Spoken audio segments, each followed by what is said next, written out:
कहें कि आक्रामक रणनीति है, इसकी पूरी दुनिया में प्रतिक्रिया हो रही है। सिर्फ भारत ही नहीं, भारत मुझे लगता है कि एक ट्रंप के द्वारा चलाई जा रही आंधी में जो है आंधी के प्रभाव में आने वाला एक देश मात्र है। लेकिन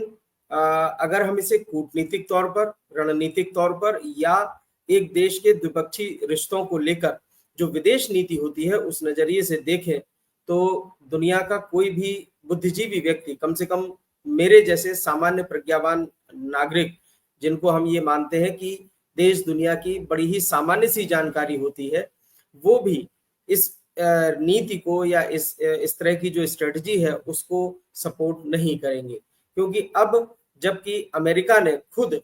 आज से 2 दशक पहले, और ये वही अमेरिका के राष्ट्रपति रहे हैं जिस पार्टी से आज ट्रंप बिलोंग करते हैं, रिपब्लिकन पार्टी, उसी रिपब्लिकन पार्टी की तरफ से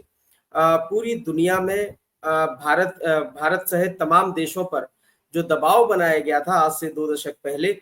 वो संरक्षणवादी नीति के विरोध में भारत जैसे तमाम देशों को खड़ा करने की कोशिश की गई थी।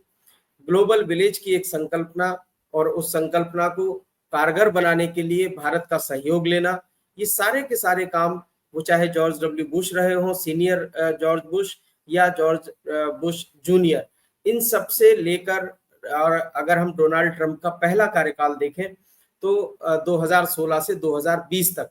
यानी यही पॉलिसी रही। और इस पॉलिसी पर सभी देशों ने एक दूसरे के साथ मिलकर और अपने अपने आंतरिक व्यापार को मजबूत किया, साथ ही साथ पूरी वैश्विक जरूरतें, यानी अब अमेरिका ही इस नीति का पोषक रहा है कि दुनिया एक गांव है और इस गांव में सभी जो नागरिक हैं, चाहे वो किसी भी देश के हों, उन सभी के हितों को बराबरी से ध्यान में देते हुए और हमें आपसी व्यापार करना है, इस संदेश को देने की कोशिश की थी। आज अमेरिका अपनी ही उस लाइन से पीछे हट रहा है, और किस बात के लिए पीछे हट रहा है, ये बहुत ही मुझे लगता है पिछड़ी सोच है कि हम सिर्फ अपने देश का हित देखेंगे, बाकी दुनिया भाड़ में जाए, हमें इससे कोई मतलब नहीं है। ये एक तरह की ऐसी सोच है जो आदिम युग में हुआ करती थी, या अगर हम देखें तो मध्यकाल की ये सोच होती थी, जब दुनिया के तमाम देश विश्व के मानचित्र पर अपना अपना वजूद जो है कितनी मजबूती के साथ कायम कर सके उसको लेकर संघर्ष कर रहे थे।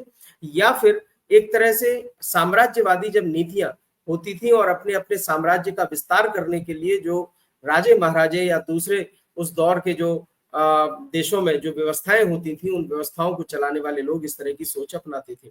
तो ये तो हुई पृष्ठभूमि की अचानक से ऐसा क्या हुआ अमेरिका के साथ में कि उसको ये नीति अपनानी पड़ी। तो हमें जवाब में ये मिलता है कि एक तरह से खोखली व्यवस्था खड़ी की थी अमेरिका ने, और जिस मुद्रा को लेकर, यानी आज हम आभासी मुद्रा के दौर में पहुंच चुके हैं, उस मुद्रा के दौर में भी आभासी मुद्रा जहां अब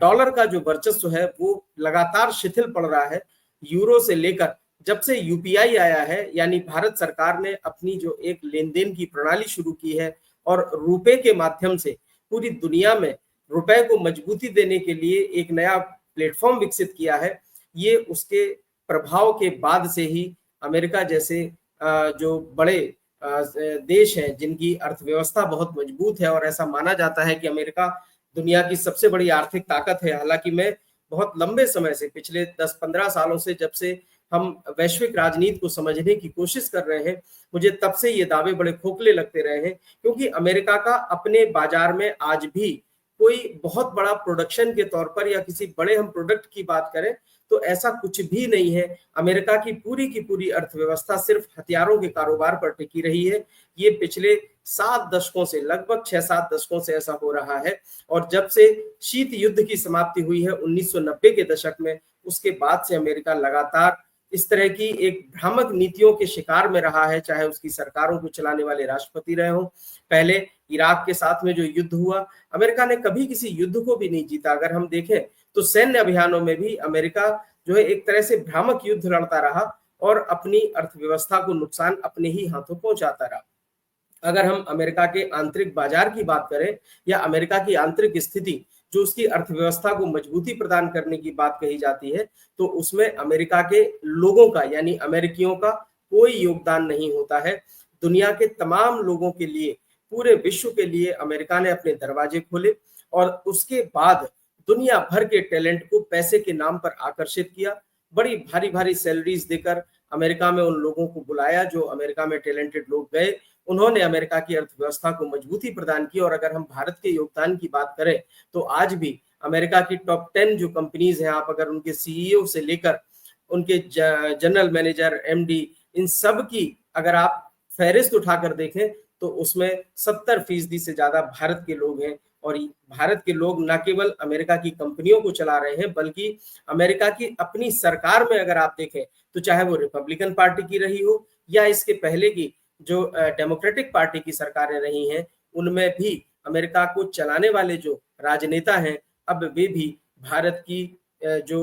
भारतवंशी जो लोग हैं उनकी संख्या को, उनके प्रतिनिधित्व को अच्छा खासा जो है वो एक मजबूत आधार प्रदान करते हैं। तो अमेरिका की संसद से लेकर सड़क तक अगर आप देखें तो कारोबार हो या राजनीति हो, सब में भारत का एक बहुत मजबूत दखल है, यानी इंडियन फोकस अब बहुत मजबूत हो चुका है। तो ऐसे में कम से कम भारत के साथ इस तरह की जो नीति अमेरिका ने अपनाई है, मुझे लगता है कि एक बंदर घुड़की है, इसके अलावा कुछ भी नहीं है। हम इसके दूसरे पहलुओं पर भी अभी बात करते हैं कि किस तरह से अमेरिका का ये जो पूरा का पूरा सिनेरियो है टैरिफ को लेकर, ये भारत के लिए बिल्कुल भी प्रभावी नहीं हो सकता है। मैं इस बात को बड़े भरोसे के साथ इसलिए कह रहा हूं क्योंकि भारत की अपनी जो अर्थव्यवस्था है, भारत की जो आंतरिक व्यवस्थाएं हैं, वो भारतीयों के द्वारा संचालित हो रही हैं। और हमें बहुत छोटी छोटी बातों पर भी ध्यान देना पड़ेगा कि वाराणसी में 2 अगस्त को प्रधानमंत्री नरेंद्र मोदी ने स्वदेशी का एक बार फिर से आह्वान किया, यानी आजादी के दौरान, जंग आजादी के दौरान जब स्वतंत्रता संग्राम चलाया जा रहा था,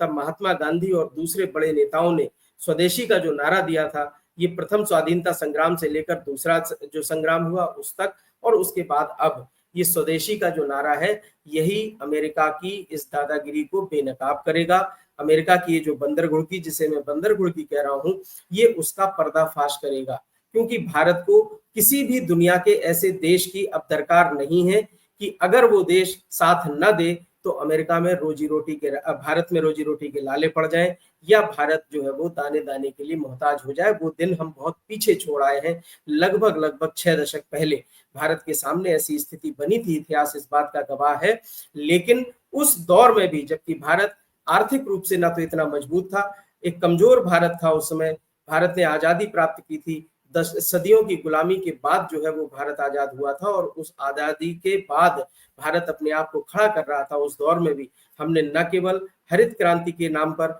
बल्कि तमाम तरह की क्रांतियां, चाहे वो सफेद क्रांति हो, सुनहरी क्रांति हो, इस तरह की तमाम क्रांति करके भारत ने अपने आप को आर्थिक रूप से बहुत मजबूत बना लिया है। और अब अगर हम सैन्य शक्ति की बात करें तो भारत को अगर ऑपरेशन सिंदूर चलाने के लिए अमेरिका की न तो किसी मदद की जरूरत थी, ना भारत ने किसी तरह की कोई अपील की किसी देश से, और अपने स्तर पर अपने बलबूते उस अभियान को सफलतापूर्वक जो है वो पूरा किया। तो इसकी पूरी दुनिया में एक चर्चा है, पूरी दुनिया इस बात को स्वीकार कर रही है कि भारत अब एक बड़ी व्यवस्था है, बड़ी अर्थव्यवस्था है, बड़ी ताकत है। और इस ताकत को अगर हम कहें कि पिछले 10 सालों में बहुत ज्यादा जो है एक मजबूती मिली है, इसके आधार को मजबूती मिली है, तो गलत नहीं होगा।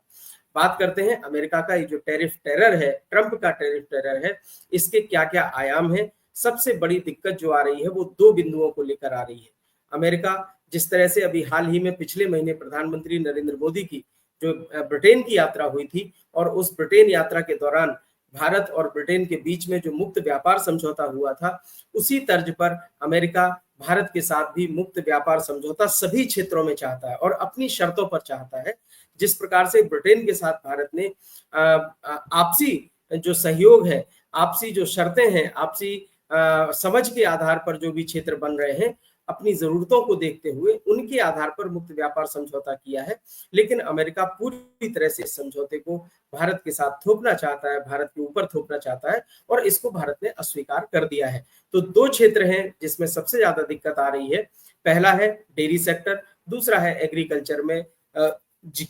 माफ कीजिएगा, जीएम क्रॉप्स की जो अमेरिका में बहुत ज्यादा मात्रा में मक्का और सोयाबीन की पैदावार हुई पड़ी है, उसको भारत के बाजार में डंप करने के लिए अमेरिका एग्रीकल्चर में भी, और एग्रीकल्चर में खास तौर से जेनेटिकली मॉडिफाइड क्रॉप्स को भारत में जो है वो डंप करना चाहता है। तो ये अपने आप में एक बड़ी दिक्कत की बात है, और यहीं से तनाव की स्थिति शुरू हुई है। तो अगर आप कहेंगे साइम, तो एक-एक करके हम इन सभी पहलुओं पर बात कर बिल्कुल। सकते हैं। में भूमिका यही थी जो मैंने आपको बताई। प्रभाव की जब हम बात करते हैं तो